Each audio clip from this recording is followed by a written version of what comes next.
story. Right, so let's talk about what's been happening. Do you want to talk about drum tone? Because I want to talk about your drum tone. Yeah. Before we do, yeah, I just want to say one thing. Go for it. And you know I'm going to say, what is the biggest missed opportunity in music for 2026? 9-inch Boys? No, exactly. See, once you've heard it, just rolls off the tongue. But when we say it, like it sounds weird. It sounds weird.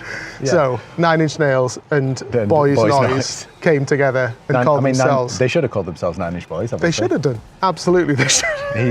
It's rare that he totally drops the ball. Yeah. But he has dropped the ball. He has dropped the ball. Yeah, so Trent, sort your business out, mate. Do you know what's really interesting though? Mm-hmm. Like, again, like a lot of our music, people could listen to it and hear a bit of 9-inch Nails in it.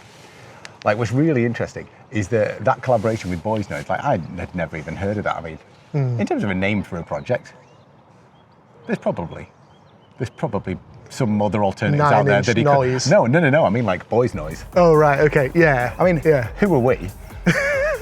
Well, that is true. But equally, you know,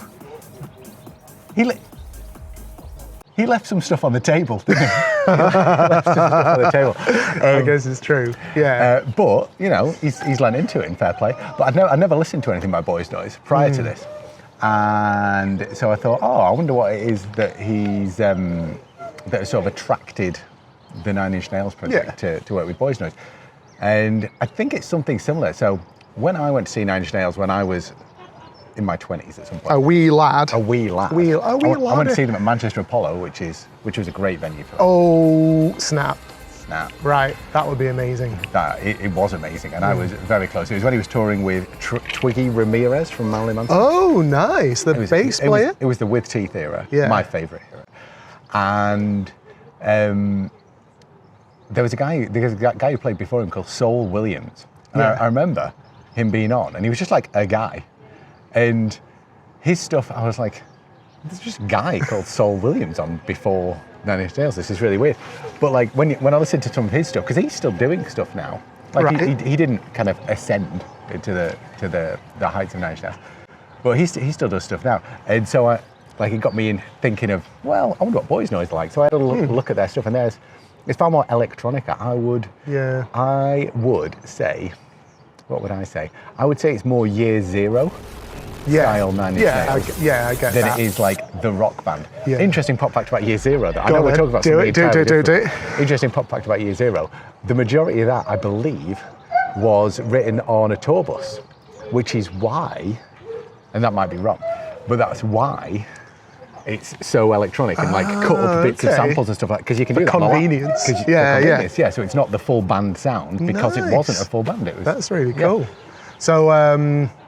What do you make of that, the Coachella vibe then? I mean, the set? It's been a whole thing, hasn't it? Yeah. Yeah, it's been a whole thing, and people have lent into it, and some people have lent away from it.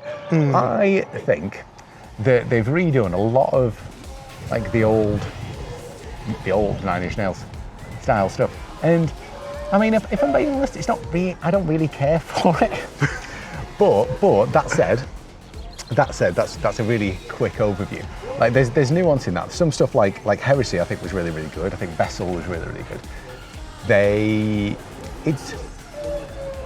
I remember reading an interview where Trent said like he just abandons songs. Right. So they're never done, and that's why like you got Broken and you got Fixed. And it's like he's continually messing with his old stuff anyway.